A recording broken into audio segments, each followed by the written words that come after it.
Demon Slayer Infinity Castle Arc Part 2. Nagpatuloy ang kabanata kung saan sinaad ni Gyo sa kanyang sarili na ayaw niyang gamitin ang kanyang espada gamit ang kanyang buong lakas.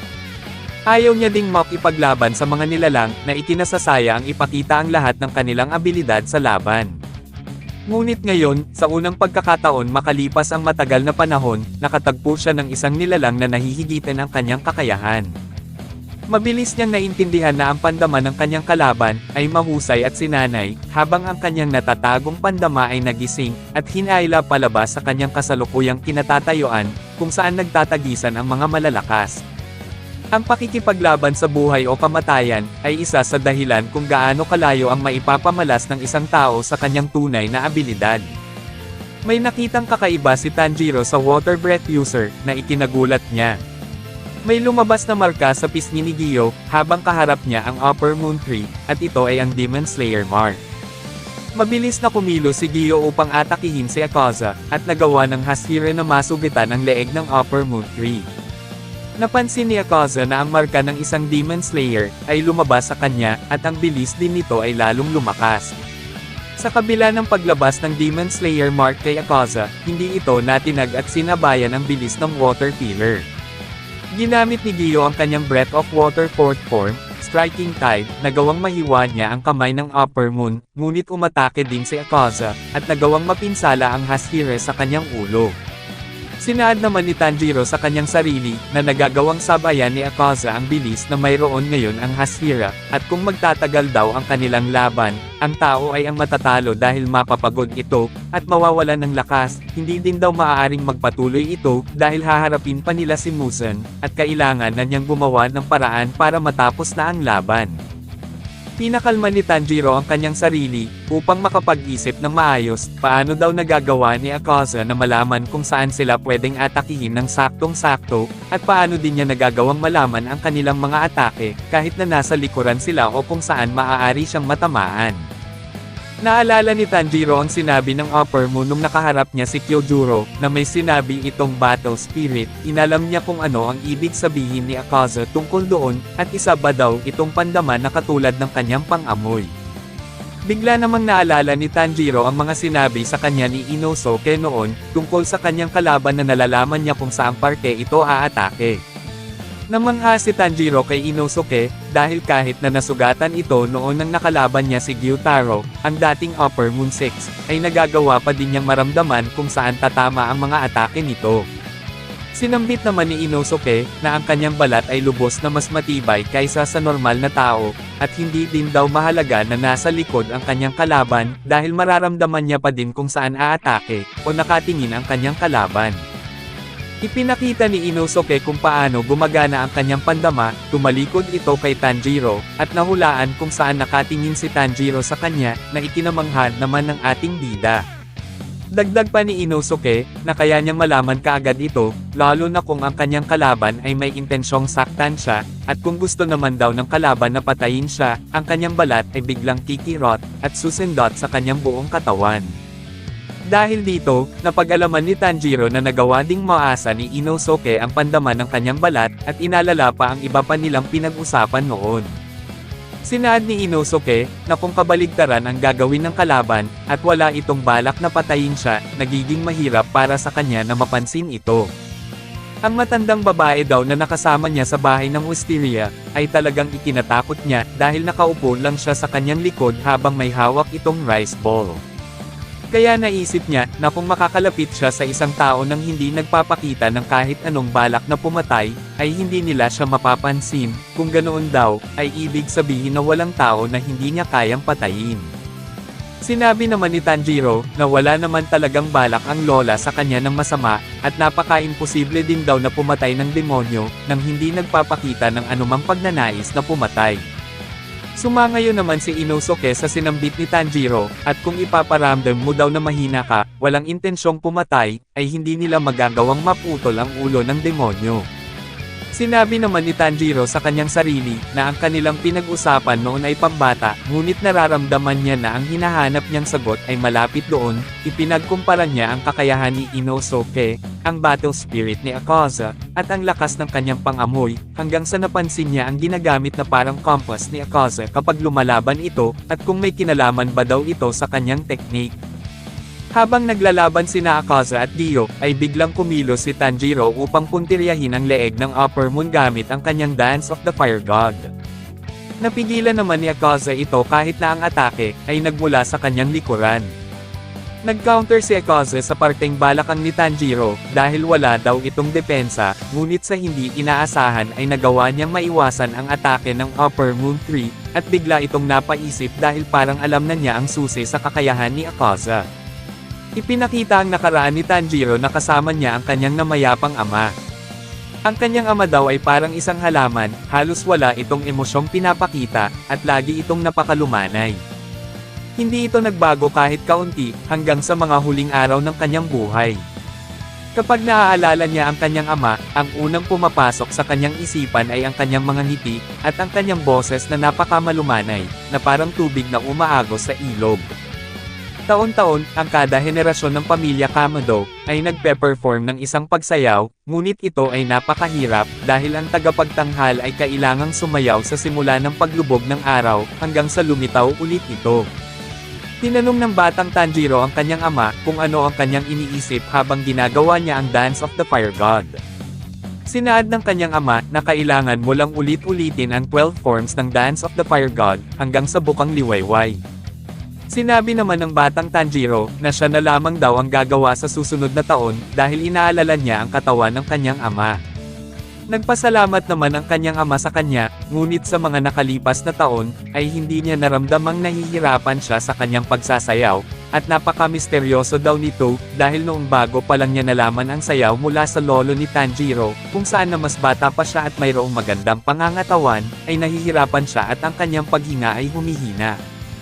Dagdag pa nito, na sa tingin niya, na maraming mga simpleng walang kabuluhan na galaw, ngunit ang mahalaga ay ang tamang paghinga at mga kilos, at ang paglalabas ng pinakamataas na lakas, gamit ang pinakakaunting galaw. Kapag nagawa mo ito, ang iyong isipan ay daang-daang magiging invisible. Napatanong naman ng batang Tanjiro kung ano ang ibig sabihin ng kanyang ama.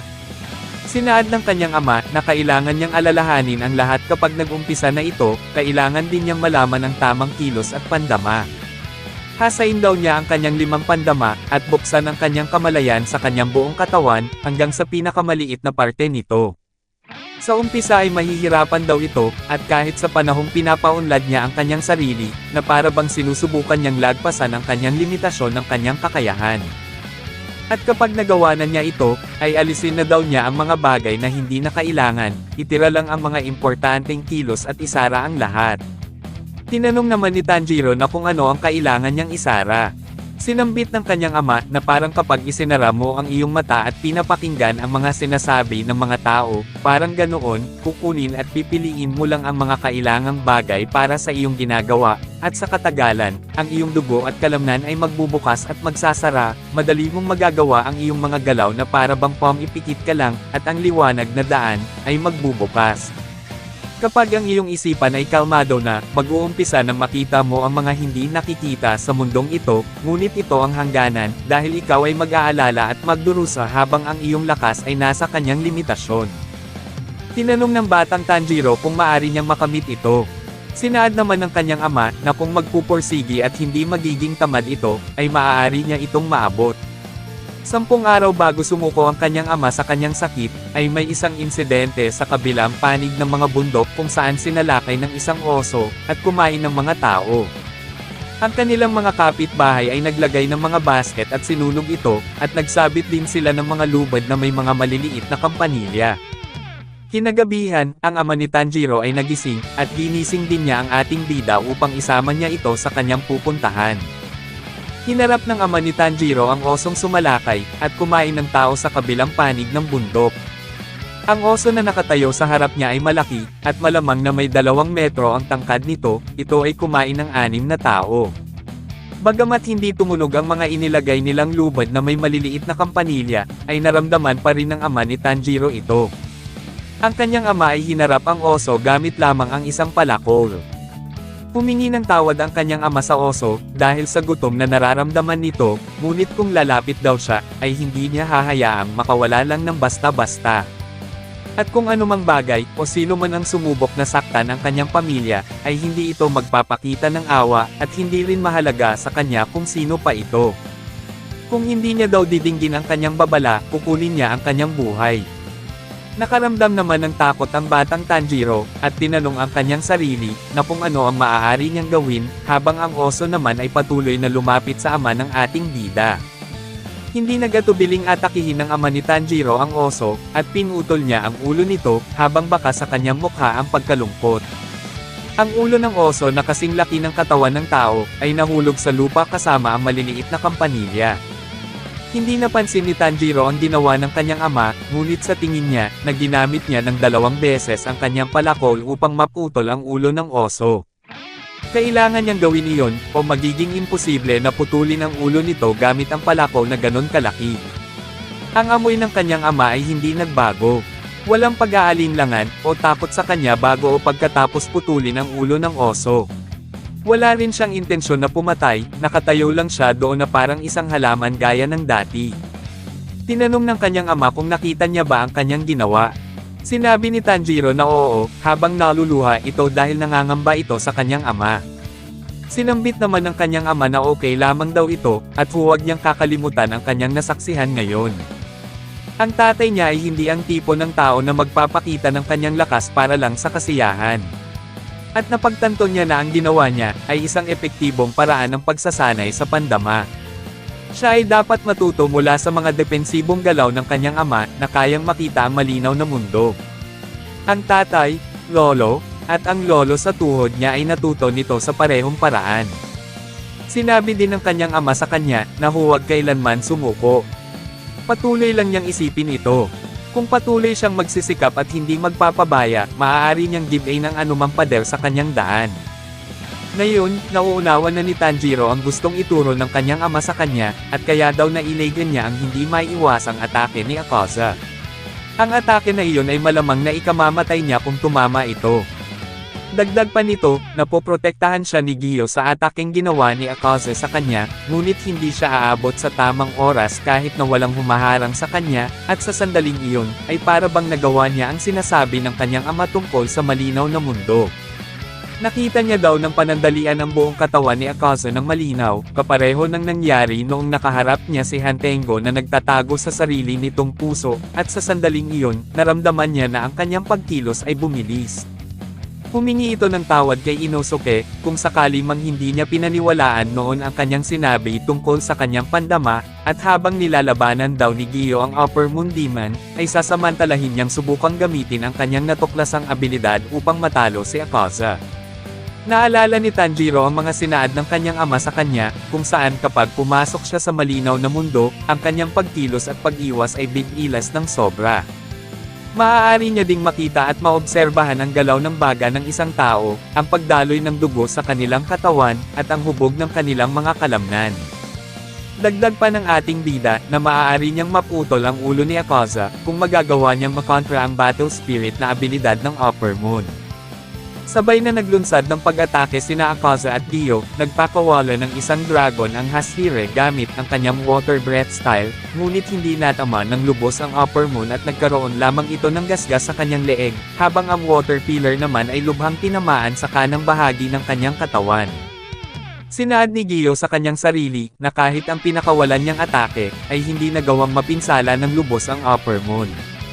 Sadyang malakas daw ito, dahil ang lahat ng binabato niyang atake sa Upper Moon, ay nagagawa niyang pantayan ng labis, na hindi bumababa ang kanyang accuracy, at habang tumatagal, ay natutunan na niyang malaman ang kahinaan ng abilidad ng Water Pillar. Ganito daw pala ang tunay na lakas ng Upper Moon Tree, at ang nilalang daw na ito, ay sinuko ang lahat ng bagay sa kanya, pwera lang ang talento niya sa pakikipaglaban. Nilapitan ni Akaza si Gyo, at sinabihan, na mukhang pinakita na niya lahat ang kanyang water form, at tama na daw ito, dahil tatapusin na niya ang kanilang laban. Natutuwa din daw ang Upper Moon sa kanya, dahil nagawa niyang tumagal ng ganito sa kanilang laban.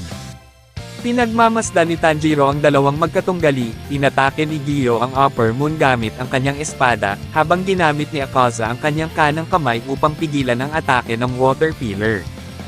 Matagumpay na napigilan ng Upper Moon ang pinakawalang atake ni Giyo, at nagawa din nitong mabali ang kanyang espada, na ikinagulat ni Giyo. Hindi makapaniwala si Giyo sa nangyari dahil sa simpleng suntok lang daw ng Upper Moon, ay nabali ang kanyang espada. Nagpaalam naman si Akaza sa Water Pillar dahil tatapusin na niya daw ang kanyang buhay. Sinuntok ng Upper Moon Tree sa sikmura si Giyo, at ang kanyang kamao ay bumaon sa katawan ng Hashira, ngunit nung hinugot na niya ang kanyang kamay ay naputol pala ito, at hindi bumaon sa sikmura ni Giyo. Ang dahilan ng pagkaputol ng kamay ni Akaza, ay si Tanjiro, kung saan gulat na gulat ang dalawang magkatunggali sa pangyayari. Sinaad ni Giyo sa kanyang sarili, na nagawa niyang maputol ang kamay ni Akaza sa kalagitnaan ng kanyang pag-atake. Napansin din nito, na ang tunog na ginawa niyang atake ay nag-iba, pati na din ang kanyang buhok at mata. Si Akaza naman ay may naramdaman sa kanyang buong katawan, na parang pinapaalam ng kanyang sarili, na dapat na niyang patayin si Tanjiro. Napagtanto din nito na may parang nagbago sa kanya, na ikinangamba ng demon. Bigla namang inatake ni Giyo si Akaza, na naging dahilan upang mawala ang focus niya kay Tanjiro, at pumasok ito sa kanyang compass, na mabilis niyang naramdaman, at inihanda niya ang kanyang sarili upang atakihin din ito. Ginamit ni Akaza ang kanyang technique na deployment, and style Chaotic Blue Metal Afterglow. Habang sinusubukang iwasan ni Giyo ang mga atake, napansin nito na mas lalong bumilis at lumakas ang Upper Moon Tree, at kung kaya ba daw niyang mapigilan ang atake, gamit ang kanyang Water Breath.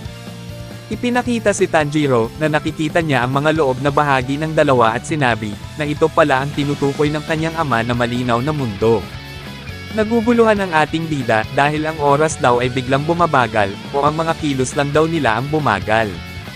Hindi naman nagtagumpay na harangin lahat ni Giyo ang pinakawalang mga atake ni Akaza, at nagtamo ito ng maraming sugat sa kanyang katawan.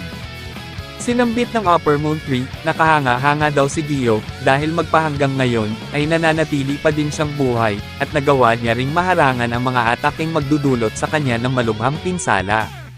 Dagdag pa nito, na huwag siyang mamatay tulad ng nangyari kina Kyojuro at Tanjiro, at maging demon daw ito. Naguguluhan si Giyo, dahil hindi napapansin ng Upper Moon, na nasa likuran lang niya si Tanjiro, at maaari daw na walang presensya ang ating bida kaya nangyayari ito. At dahil dito, gusto ni Giyo na samantalahin ni Tanjiro ang pagkakataon na ito, upang putulin ang ulo ng Upper Moon Tree. Bigla namang sumigaw si Tanjiro, at sinabihan niya si Akaza, na puputulan na niya ang kanyang ulo. Mabilis na kumilos si Akaza upang atakihin ang ating bida, ngunit madali lang naiwasan ni Tanjiro ito. Sinambit ni Giyo, na bakit pa niya tinawag si Akaza, at napakatanga daw ng ating bida. Napaisip naman si Akaza, dahil paano daw nabuhay si Tanjiro matapos ang kanyang ginawa sa kanya, ngunit wala namang problema daw ito, na kahit anong atake pa ang ibato ni Tanjiro, ay madali lang niyang malalaman gamit ang kanyang Destructive Kill Compass. Kung mas malakas ang battle spirit na ipinapakita nito, ay mas mabilis din niyang malalaman ang gagawing atake ng kanyang kalaban. Nang makapasok na si Tanjiro sa kanyang compass, ay naguluhan ang Upper Moon, dahil parang nag-iba daw ang kanyang presensya, at napansin din niya na ang battle spirit ng ating bida ay wala. Magpapakawala ng atake si Tanjiro, habang sinusubukang pagkalmayan ni Akaza ang kanyang sarili, upang maghanda na pigilan ito. Ginamit ni Tanjiro ang kanyang Dance of the Fire God, the Setting Sun. Matagumpay na nahiwa ni Tanjiro, ang leeg ng Upper Moon Tree, na ikinagulat ni Giyo, habang sinambit naman ni Akaza, na napaka-imposible nang nangyari sa kanya.